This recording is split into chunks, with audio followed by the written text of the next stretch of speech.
Welcome back, Larry. When you were activated, Blake Shelton sent out a tweet saying he hadn't been this happy since he ate his first bacon and mayonnaise sandwich. I'm wondering, A, have you ever had one of those, and what's it feel like to be back? Shout out to Blake, man. He's a great friend and a great man, and it's been a interesting last 2 weeks. But I've never had a bacon and mayonnaise sandwich. I can honestly say that. Has a couple bologna sandwiches, but no bacon and mayonnaise. Larry, speaking of that, what was it like for you to be quarantined? It wasn't anything out of the ordinary. I got a lot of work done. Read a bunch. I was productive with the time at the house and got some things finished up that I have been procrastinating and put off. So, but when you have that kind of time to literally do nothing and no obligations, you tend to try to fill it with things that you need to get done. So I guess I was as productive as you could be during that time. Hey, Larry, were you close at all to getting through the protocols last week to be able to play? And as someone who's missed hardly any games over a long career, how tough is it for you to be away from the team for that long of a time period? I don't know exactly what the protocols are and all that stuff. I just try to listen to our medical advisors. They know a lot better than I do, and obviously, it stinks to be, not out there and be able to help your team. And so it's a pretty helpless feeling to sit there on your couch and not be able to do anything. You can't talk to anybody. You're not helping anything. You learn very quickly in this league. You're either part of the problem or you're part of the solution. And it's hard not to feel like you're part of the problem when you're not there to help. So, I hope that I can bring some added energy and do something to help our team be able to get back in the winners circle. Next up, please, Tressa, Catherine, and Cam.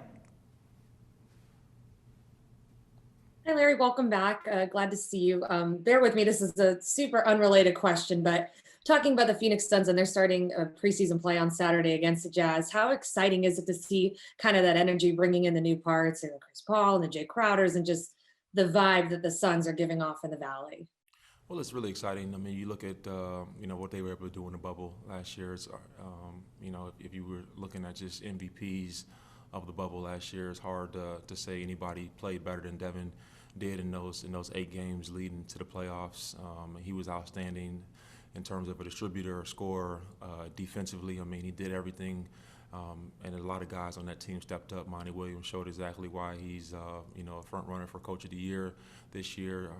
And James did a great job of bringing in talent, to come and support the players that we already had. And now this year you look at the acquisitions we made. Obviously, you got a first ballot Hall of Famer, Chris Paul, coming to town, and Jay Crowder, who's an unbelievable scorer and a defensive specialist, what you need out west. And excited about Jalen Smith. And I just really excited about the games in general, and I can't wait to watch, on Saturday, the first preseason game. I know the starters probably won't play a whole lot, but it's great to be able to see basketball back. I know it's been a short break for those guys, but, as a fan, we're all excited to watch them.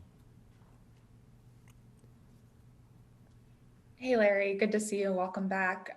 Did you end up having any symptoms from coronavirus? And I know Devon the other day was saying how even though he didn't have any, it was just the idea that they could pop up at any minute was kind of hanging over him. Is that something you went through too? There's a couple of days I didn't feel great. I think it was probably like around Saturday, Sunday, Monday, I wasn't feeling great initially. So Thanksgiving, I felt decent, and then that Friday I felt okay, and then Saturday I started feeling, not like I normally had. And I think it's the scariest part, and I think anybody that's had it is nobody really can give you any answers. I mean, you learn new information every single day. You feel symptoms, and you ask, and and nobody really can tell you, it's going to be better, or this is how long it usually lasts. I mean, there's no real answer. So your mind kind of wanders, and you're sitting at home and you're watching TV and you see the cases and you see the deaths across the nation, and like all these things are just running through your mind, and obviously you worry. And then but fortunately I was able to get through it, and I feel much better. Still can't really taste or smell anything, but that's much better than a lot of people are dealing with. So all in all, I'm very thankful to be back to work. Hey, Larry, welcome back. Herm Edwards said kind of the same thing, where his mind went, what he worried about. What kept you positive? Like, what were some things you went to that helped lifted your spirits and just kept you positive during this time when you weren't getting the answers you were looking for? Yeah, I could attest to Herm Edwards. I got my estate planning all done again. My will, revised my will. I did a lot of stuff because when you're sitting at home and you're watching, how many people are dying every day from it? You really kind of just reevaluate things, and it makes you really appreciate, the health that you have, and talking to your kids every day and to see their concern. And another thing that you really, I guess I wouldn't say take for granted, but some people take for granted is, if there was ever a doubt in my mind that that I was loved and appreciated, those questions were put to bed. Get 200, 300, 400 text messages a day, honestly, and phone calls and people checking on you. It makes you feel, very thankful for the relationships that you have, and so those kind of things, really push life in perspective, and you really appreciate the things that you do have in life. We'll wrap it up with 4 more: Darren and Bob, Colin and Catherine.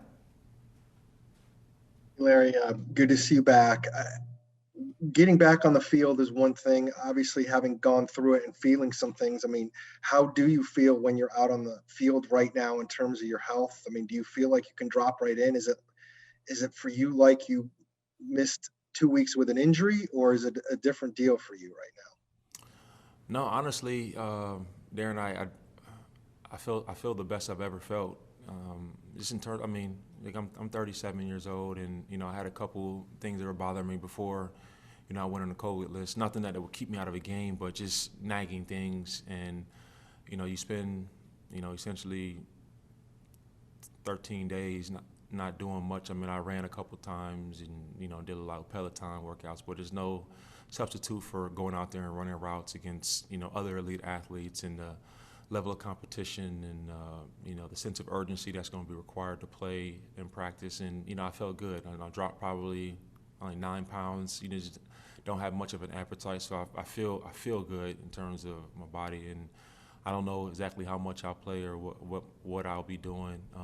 That's up to coach. But my only goal is to make sure I'm prepared, and I know my assignments on every single play, and whatever I'm asked to do, I need to do it at the best of my ability. Larry, 2 things. Do you fully expect to play Sunday in New York? And did the time away when you were taking care of business, did you use any of it to reflect on your future and whether that means you're coming back or not next year? Yeah, I didn't really look at it like that. It was more so the immediate future, like, staying alive and things of that nature. Football and how long I'll play football didn't really, cross my mind. And, like I said, I'm just happy to be back. And in terms of playing, I hope I'll be able to play. That's why I'm here. That's why I've, been here the last 17 years is not to be, watching from the sidelines, or especially not watching from home. Larry, after the game on Sunday, Kyler said he felt like you guys had kind of hit a wall offensively. Having been on the field for some of it at the beginning of this stretch and then watching the last couple from afar, have you taken notice of anything as to maybe why that may be? I think, when you're able to watch it from a distance, when you're playing in the game, you're really concerned about what your job is and what you need to be doing and how you can be effective to help your team. And when you're actually taking a step back, a bird's eye view, you see a lot more.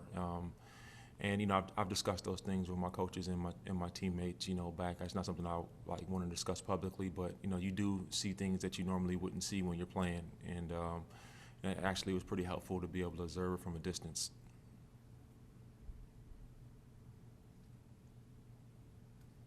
Hey, Larry, with Corey Peters getting the Walter Payton Man of the Year nod this morning, as a former league-wide winner, what do you think this means for Corey, and just what have you seen of his impact in the Arizona community? Oh man, Corey, man, he's right up there as one of my favorite teammates. He embodies everything that the Walter Payton Man of the Year award stands for. He's an unbelievable human being. Him and his wife Jenna have done a great job in this community, not only here but in Pittsburgh and Mississippi, everywhere, Atlanta, wherever he's gone. He's had an impact in that community. He's had an impact in the locker room, and anybody that knows him, he's had an impact in their lives. And he's one of those guys that he exemplifies quality in terms of being a human being. And I'm elated for him, elated for his family, and there's nobody more deserving. And I'm really happy for Corey.